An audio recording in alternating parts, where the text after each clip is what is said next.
There is a particular kind of grief that does not belong to you alone. It belongs to a nation, to a crown, to millions of people who never once sat at the same table as the person they are mourning, and yet they feel the loss in their chest like something physical has been removed. That is the grief of September 2022. That is the grief of a country that had known one face of monarchy for 70 years, and was now watching that face disappear behind the walls of Westminster Hall, carried on the shoulders of soldiers who had never once let their hands shake in public. Most people watching from their television screens or standing 6 deep along the Mall were crying and could not fully explain why. They had not lost a grandmother. They had not lost a friend. But they had lost something. A certainty. A constant. A woman who had simply always been there, and now was not. And then, in the middle of all of it, there was Kate. Not Catherine, Princess of Wales, the formal title she had only recently been given. Not the polished figure from magazine covers or the carefully managed image from royal engagements. Just Kate, a woman walking behind a coffin in black, her face composed in the way that people compose their faces when composure is the only thing left they can control. And, at the moment the coffin passed, she did something that no camera crew had pre-planned and no protocol document had scripted in the way it landed. She curtsied. A small, precise, deeply graceful movement. Her knees bent. Her spine stayed straight. Her head dipped just slightly, as though her body was saying something her mouth could not. The world stopped for about 3 seconds. It was not a dramatic gesture. It was not performed for the cameras, though the cameras caught every millisecond of it. It was the kind of movement that comes from somewhere deeper than training, somewhere beneath the years of royal etiquette lessons and public appearances and learning how to smile at the right moment and say the right nothing.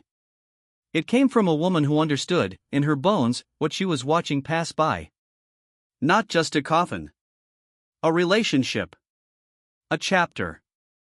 A woman who had taken a shy, young, completely ordinary girl from Berkshire and, quietly, over 2 decades, shown her how to carry something enormous without dropping it. To understand why that curtsy meant what it meant, you have to go back to the beginning of Kate's story, not the fairy tale version that gets printed in glossy magazines, but the real one, which is considerably less sparkly and considerably more human. Catherine Elizabeth Middleton was born in January 1982 in Reading, England. Her parents, Michael and Carol Middleton, were not aristocrats. They were not connected to any great family name. Michael had been a flight dispatcher, Carol a flight attendant, and, together they had built a party supply business, Party Pieces, that had given their family a comfortable, solid, middle-class life. Kate grew up in the village of Bucklebury in Berkshire, in a house with a garden, with siblings she was close to, with parents who were present. There was nothing in her childhood that pointed toward palaces. Nothing that prepared her, or could have prepared her, for what her life was about to become. She met Prince William at the University of St Andrews in Scotland in 2001. They were both studying art history. They became friends first, which is the detail that tends to get lost in the romance of it all. Before they were anything else, they were 2 young people who made each other laugh, who studied for the same exams, who ate at the same dining hall tables. William was, by every account from people who knew them both then, drawn to the fact that Kate treated him like a person and not like a title. She did not perform around him. She did not audition. She was just herself, warm, a little bit funny, quietly confident in social situations, and entirely uninterested in pretending to be something she was not. They began dating in 2003. They broke up in 2007, briefly, painfully, in the way that young couples who are not quite ready for what they mean to each other sometimes do. Kate, during that period, did something that would later define how the world understood her character. She did not collapse publicly. She did not sell a story. She did not seek sympathy. She went on. She spent time with friends, she looked well when photographed, and she gave the impression of a woman who had decided that her dignity was worth more than her heartbreak. She was 25 years old. Most people at 25 have not yet learned that lesson. Kate had it already. They reconciled. The relationship deepened into something that both of them, by that point, understood was permanent.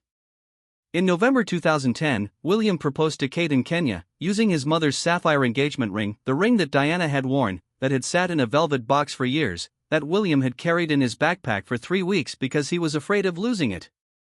Kate said yes. The world, or at least the portion of the world that follows such things with any investment, exhaled with something that felt very much like relief. They married in April 2011 at Westminster Abbey. The dress was designed by Sarah Burton for Alexander McQueen. The vows were traditional.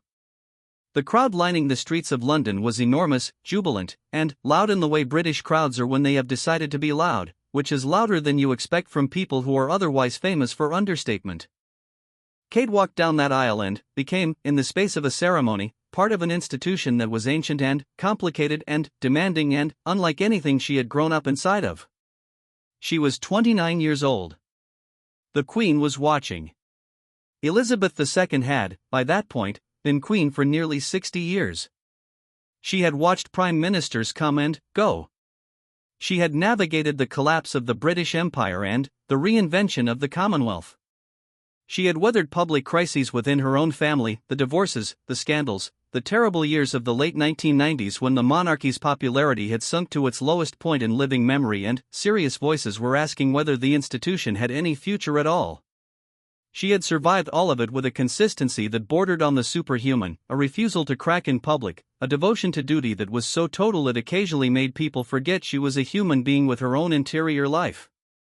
She looked at Kate Middleton with the particular attention of someone who understood exactly what this young woman was walking into, and exactly how few people in history had walked into it from the outside and survived it intact. The relationship between Elizabeth and Kate was never loud. It was not the kind of relationship that announces itself. There were no public declarations of affection, no visible moments of warmth that the palace press team could use for positive coverage. What there was instead was something quieter and more durable, a kind of mutual recognition. Elizabeth had spent her life watching people struggle with the weight of royal life, watching marriages fracture under the pressure, watching individuals lose themselves inside the institution. Kate was different. Kate had arrived with something already settled inside her, some core of self that the cameras and the crowds and the scrutiny had not managed to erode. Elizabeth noticed this. Over the years that followed Kate's marriage to William, the Queen began to include her in ways that were meaningful without being showy. She invited Kate on solo engagements, just the two of them, without William, which was not a common thing. Elizabeth was selective about who she appeared alongside and in what context. To be invited to stand next to her was a form of endorsement that no press release could replicate. She took Kate to the racing at Epsom. She took her on official visits. She brought her into the inner geography of the family in a gradual, deliberate way, which was how Elizabeth did most things, deliberately, with patience, without fanfare. Kate, for her part, paid attention. This is perhaps the most important thing about her, the quality that is easiest to overlook because it is not a dramatic quality. It does not photograph particularly well. But Kate Middleton is a person who watches and learns and adapts without losing herself in the process. She studied Elizabeth. Not in a calculating way, but in the way that a young woman studies an older woman she deeply respects, absorbing the details of how she stands, how she handles a crowd, when she speaks and when she lets silence do the work. She had 3 children during this period, George in 2013, Charlotte in 2015, Louis in 2018. Each birth was another layer of her life that connected her to the monarchy not as an outsider who had married into it, but as someone building its future from inside. Her children were not just her children. They were, in the cold logic of succession, the continuation of everything Elizabeth had spent her life protecting. Through all of this, the relationship between the two women deepened in the way that relationships deepen when they are based on shared understanding of a shared experience. Elizabeth was the only person alive who could fully comprehend what Kate's daily life actually felt like. The scrutiny. The constraint. The permanent awareness that every gesture, every expression, every word carried a weight that most people never have to think about. They shared this knowledge between them in the way that veterans sometimes share knowledge, not through direct conversation, necessarily, but through presence. Through the simple fact of being near another person who understands. By the time September 2022 arrived, Kate had been in the royal family for over a decade.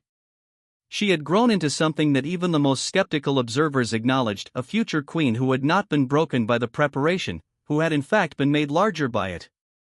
And the woman who had quietly, patiently watched over that growth was gone.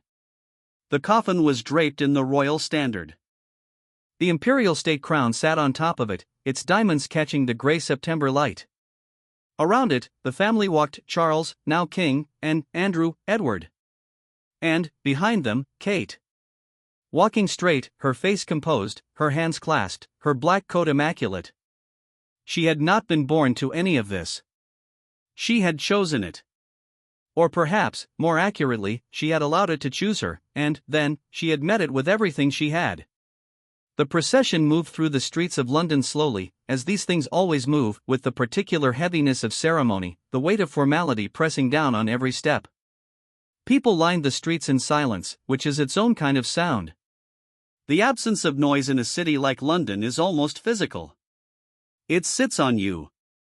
And then came the moment. The coffin was carried into Westminster Hall. At the threshold, that exact point where the outside world ends and the interior begins, where the ordinary gives way to the ceremonial, Kate curtsied. Her knees bent. Her spine stayed straight. Her chin dipped. The gesture lasted perhaps 2 seconds. But it was not 2 seconds. It was 11 years of learning to love a woman who did not make love easy. It was the accumulated weight of 1,000 small moments, a shared joke at a private dinner, a look exchanged across a public room, the careful teaching of how to carry yourself when the whole world is watching and you feel, underneath all of it, like you might not be enough. It was gratitude. It was goodbye. It was a daughter-in-law who had never been asked to feel like a daughter but had, in her own quiet way, come to feel exactly that. She curtsied behind the Queen's coffin, and the world watched, and something in the watching understood what was happening even before the mind caught up. This was not a royal gesture. This was a human one. There is something people rarely talk about when they talk about Queen Elizabeth II, something that gets buried under the ceremony and the constitutional formality and the carefully maintained public image. She was, by all accounts of people who knew her privately, a woman who was genuinely funny. Not in a polished, performed way. In a dry, almost impish way. She had a timing that belonged more to a comedian than a monarch. She understood the precise moment at which a single raised eyebrow could end a conversation more effectively than any sentence. She collected corgis not because they were regal dogs but because she adored them with a completeness that was almost embarrassing in its sincerity. She had strong opinions about horse racing, about the countryside, about the correct preparation of a cup of tea. She was, underneath all the gold and the crowns and the decades of public performance, a specific person. A real one. Kate knew this version of her. Not everyone did. The public got the version that stood on balconies and gave Christmas speeches and arrived at state dinners in extraordinary jewels. The family got something else, a woman who could be warm and also withholding, generous and also formal, capable of great affection and equally capable of silence when silence suited her better than words. Kate, over the 11 years of her marriage to William, had been allowed into that private version slowly and carefully, in the way that Elizabeth allowed most things, on her own terms, at her own pace, without ceremony. There had been moments. Small ones, mostly, but the kind that accumulate into something significant. A conversation at Balmoral about nothing particularly important that had lasted longer than expected, and, in the lasting had turned into something else, a real exchange, the kind where you stop being careful and start being honest. A shared look across a formal dinner table when something ridiculous happened and they were both the only ones who caught it. The particular comfort of sitting near someone who does not need you to perform, who has seen enough performance in her lifetime to have no appetite left for it. These moments had built, over the years, into a relationship that defied the categories people usually reach for. Not mentor and student, exactly. Elizabeth was too self-contained for that, too careful about not appearing to take people under her wing in ways that could be misread or misrepresented. Not grandmother and granddaughter, though that language got used sometimes, loosely, in the affectionate shorthand that royal watchers develop for a family that never quite uses those words about itself. It was something harder to name and probably better for being harder to name. Something between two women who had, each in her own time and, from her own starting point, had to figure out how to carry an impossible weight without it crushing them. Kate's weight had come from the outside. From the press, from the public, from the sheer volume of attention that had been turned on her from the moment her relationship with William became known. She was 22 years old when the cameras first found her with any real persistence. 22, standing outside a ski chalet, wearing a coat, doing absolutely nothing newsworthy, and yet there they were, telephoto lenses, headlines, the beginning of the machinery that would never fully switch off for the rest of her life. She had not asked for it. She had not cultivated it. It had simply arrived, as it arrives for anyone who steps close enough to a royal, and she had to decide very quickly what she was going to do with it. What she did was choose stillness. This is a specific and underrated skill. In the face of extreme, persistent public scrutiny, most people either perform, become louder, more curated, more strategic, or they collapse, go quiet, withdraw from public life in ways that only make the scrutiny more intense. Kate did neither. She held a middle ground that was difficult to hold. She gave the cameras what they needed without giving them more than that. She smiled without oversharing. She appeared without over-explaining. She learned, apparently by instinct and, then, by practice, how to be visible without being exposed. Elizabeth had recognized this quality the moment she saw it.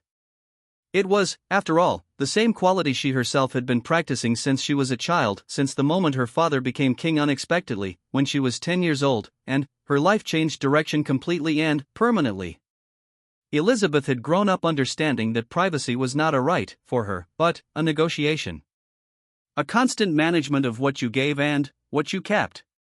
Kate had arrived at the same understanding through different circumstances and at a later age, but she had arrived at it nonetheless. Elizabeth noticed. Elizabeth approved in the quiet way she approved of things, not with words but with presence, with inclusion, with the gradual opening of doors.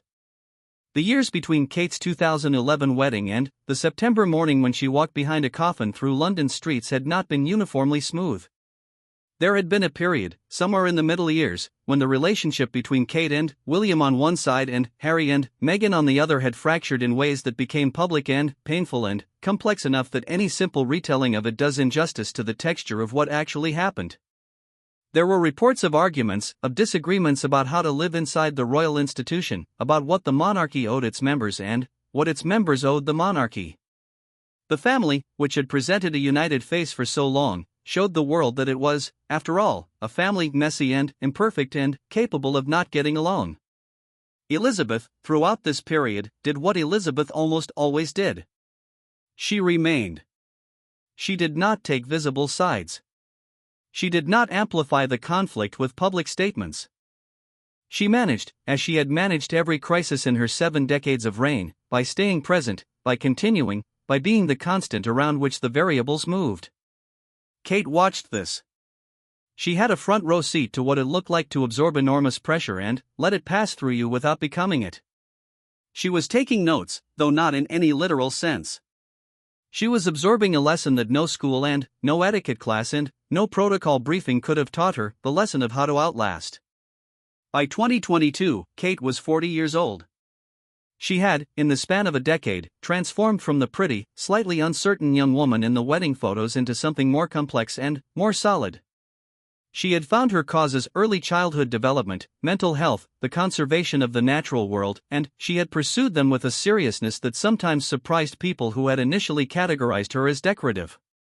She had developed a public presence that was warm without being informal, accessible without being undignified. She had, in the plainest possible terms, grown up, and she had done it in public, which is one of the harder ways to grow up. She and William had moved from Kensington Palace to Windsor, to be closer to the Queen as Elizabeth's health began its slow, visible decline. This was not a small thing. It was a choice to reorganize their family life, to uproot their children from established routines, to position themselves near an elderly woman who needed family close. The children, George, who was now 9, Charlotte, who was 7, Louis, who had just turned 4, were beginning their own relationship with great-grandmother, the brief and precious version of it that was all the time would allow. There are photographs of Louis at the Platinum Jubilee in June 2022, 3 months before Elizabeth died, standing on the Buckingham Palace balcony with his hand covering his ear against the noise of the flypast, looking both delighted and alarmed. Elizabeth is beside him, watching him with an expression that, on anyone else, you would call delight. On her, it reads as something close to peace. 3 months later, she was gone. The death came on September 8, 2022, at Balmoral Castle in Scotland, which was where she had always loved to be, the Highlands, the wide open space, the absence of the urban press of London that had never quite agreed with her. She was 96 years old. She had been queen for 70 years. She had outlived most of the people who had known her when she was young, and she had done what she promised to do on the radio broadcast she made when she was 21 years old. She had given her whole life, whether it be long or short, to the service of the people she served. She had made good on that promise with a completeness that left almost no one in any doubt about her sincerity. The 10 days between her death and her funeral were a long, strange suspension of ordinary national life.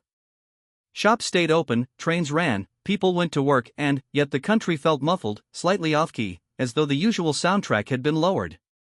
People queued for 13 hours to walk past her coffin in Westminster Hall, which is not a thing that most human beings do for anyone. They queued in the middle of the night, in the rain, in groups and, alone, old people and, young people and, people who had come from other countries specifically for this purpose. They wanted, for reasons that were not entirely rational and did not need to be in the same room with her one last time. Kate moved through these 10 days with a composure that became, for many people watching, one of the defining images of the period. She managed 3 young children who were themselves navigating grief in the particular incomplete way that children navigate it, understanding some things fully, not understanding others at all, needing their parents to be both present with them and functional for the outside world simultaneously. She appeared at public events with William, steady, appropriate, present. She wore black because the occasion required it, and she wore it with the particular quality she had developed over years, not performing grief, not underperforming it, but meeting the moment exactly. The day of the state funeral procession, the family walked behind the coffin through London's streets. The route went from Westminster Hall, where the Queen had lain in state, to Westminster Abbey, where the funeral service would take place. Thousands of people were lining those streets. Billions more were watching on screens around the world. The family walked in order, the King at the front, then the other senior royals, then William and Kate. All of them in black.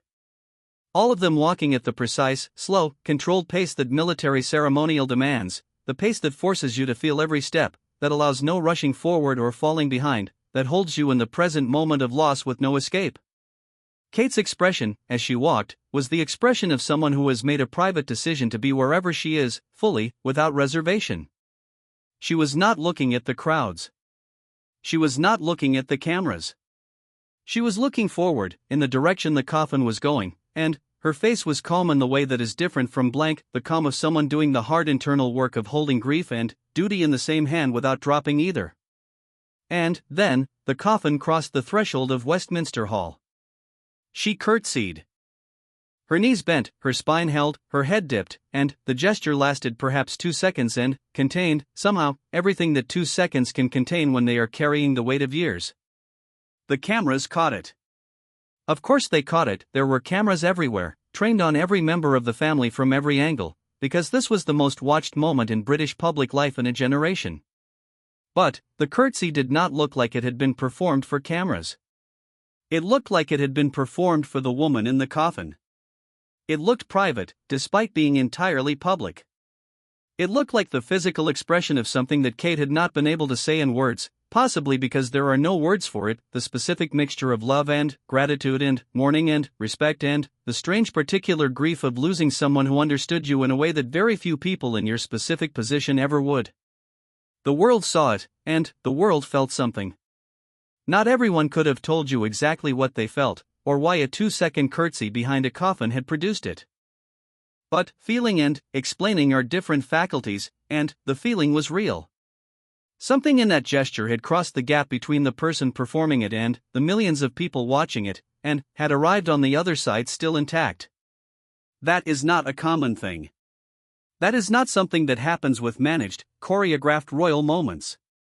That happens when something genuine breaks through. It was genuine. She had loved this woman, in her way. And the woman in the coffin had, in her way, loved her back. And now Kate was walking on, through the gray September morning, carrying what she was carrying, still straight, still composed, still present, because that was what the woman she was mourning had spent a lifetime showing her how to do. After the curtsy, the world wanted to talk about it. This is what the world does with moments it does not fully understand. It talks about them, it analyzes them, it breaks them into components and examines each one under a different kind of light, as though understanding the parts will eventually explain the whole. Royal correspondents discussed the gesture on television. Social media filled with screenshots of the exact frame, the exact angle, the position of Kate's knees and spine and lowered head. Opinion writers wrote about what it meant for the monarchy, for the future of royal deference, for the public image of the Princess of Wales. People who had never met Kate Middleton or Queen Elizabeth II in any capacity felt, with genuine conviction, that they understood what had happened. Some things are more honest than analysis.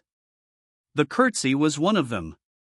Grief, when it is real, does not wait for the appropriate moment.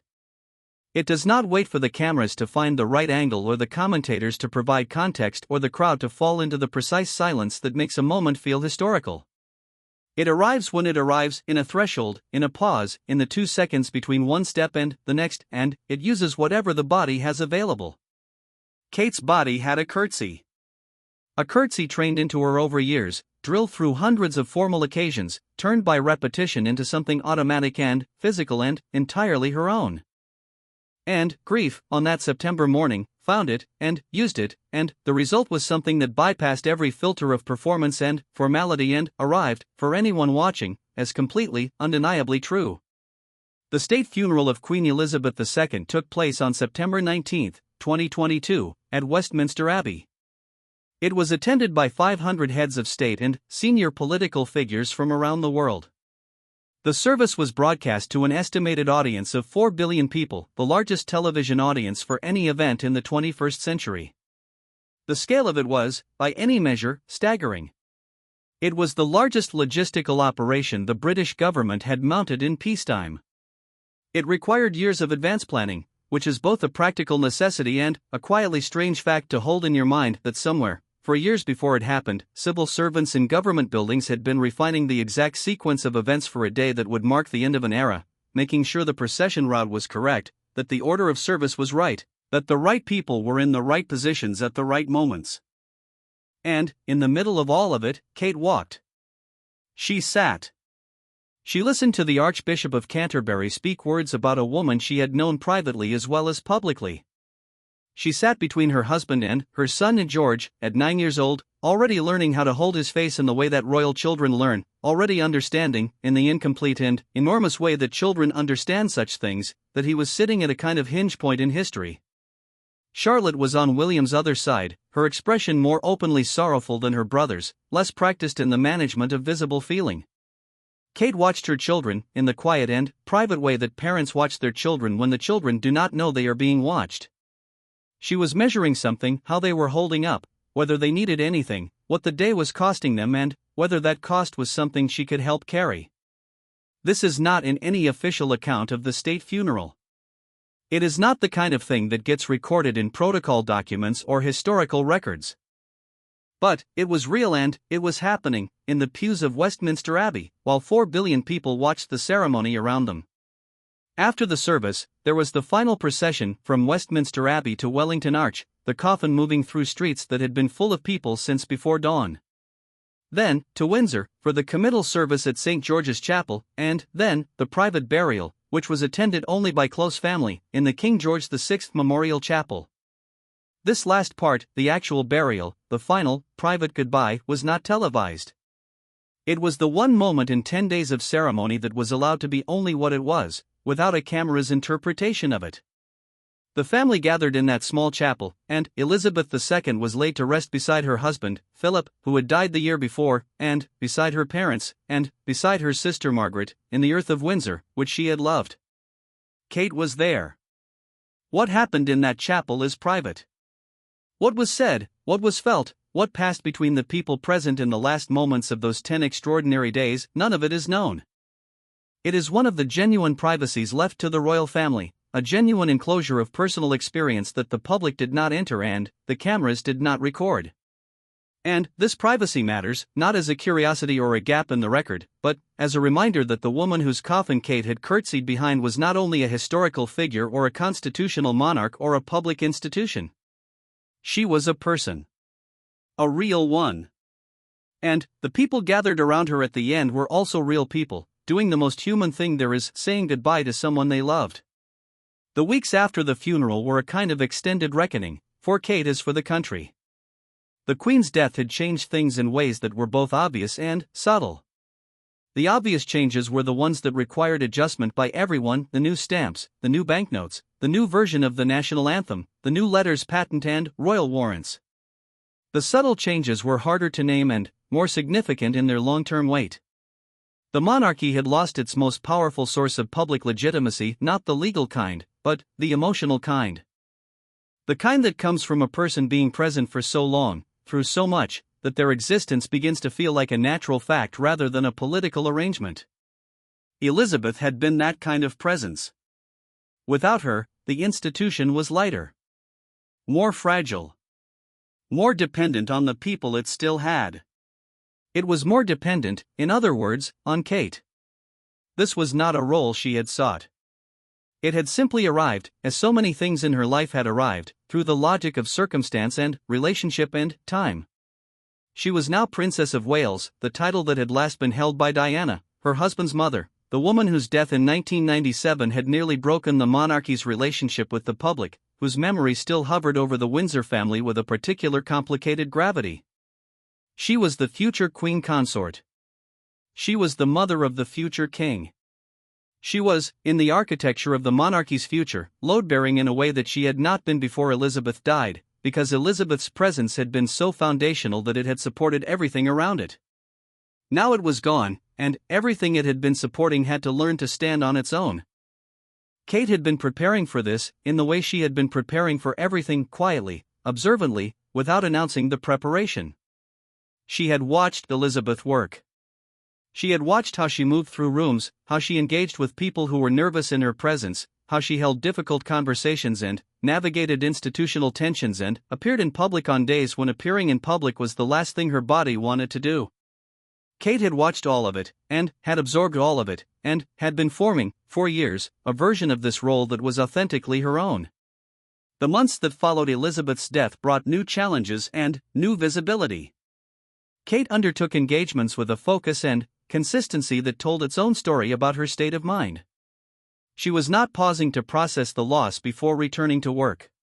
She was using the work as part of the processing, finding in the structure of duty the same steadiness that Elizabeth had always found in it, the same framework that allows grief to exist without overwhelming function.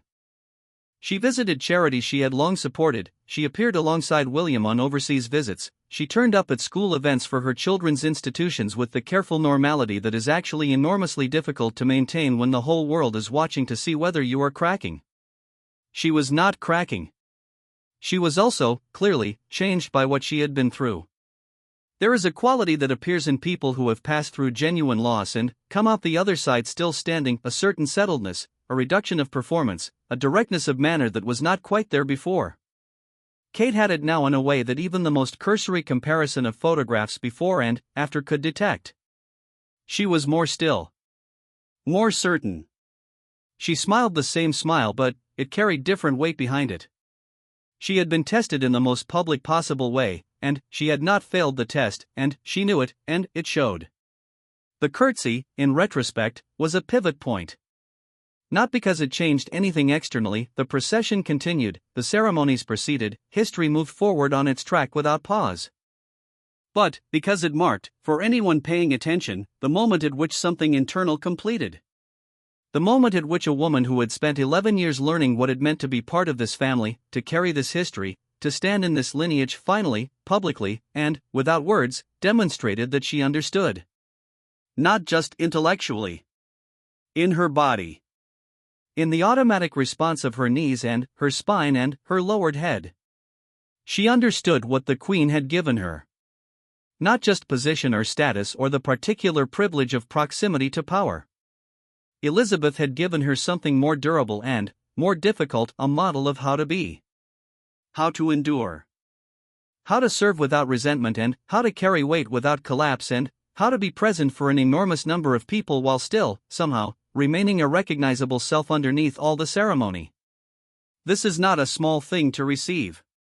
It is, arguably, the most important thing one person can give another, a visible demonstration that the hardest version of the life you're living is livable. That it has been lived before, fully, by someone who did not break. Elizabeth II had lived it for 96 years. She had demonstrated it, day after day, for 7 decades of public life, in hundreds of thousands of engagements and appearances and speeches and ceremonial functions and private meetings and public moments and the grinding, unglamorous daily reality of being a constitutional monarch in a democracy that sometimes could not quite decide whether it wanted a monarchy at all. She had done all of it, and she had remained. And she had, in the process, given Kate, the woman from Berkshire who had not been born to any of this, who had arrived at the palace gates from an ordinary life and an ordinary family and an ordinary childhood full of birthday parties and school runs and nothing remotely resembling a throne, the most important education available to anyone who was going to have to carry something enormous. She had shown her it was possible. That is what the curtsy was. Not an act of formal deference to a constitutional superior. Not a piece of royal etiquette performed for the cameras on the day of a state funeral. It was a woman saying thank you. Saying goodbye. Saying I watched you do this for 11 years and I am still here, I am still standing, I have not broken, and I know that is at least partly because of you. It was one woman speaking to another, across the threshold of a doorway, in the oldest and simplest physical language available, the language of the body, bending in recognition of something it could not put into words. Elizabeth II was buried at Windsor. The ceremonies ended. The world moved on, as worlds do, into the next thing and, then, the next. The photographs from those 10 days are still everywhere, in archives and news libraries and private phone cameras, preserved against the future, evidence that this happened, that it was real, that it was witnessed. Among all of them, the curtsy. 2 seconds. Black coat. September light. A woman who had learned, from the best possible teacher, how to carry what she was carrying. Still carrying it. Still standing.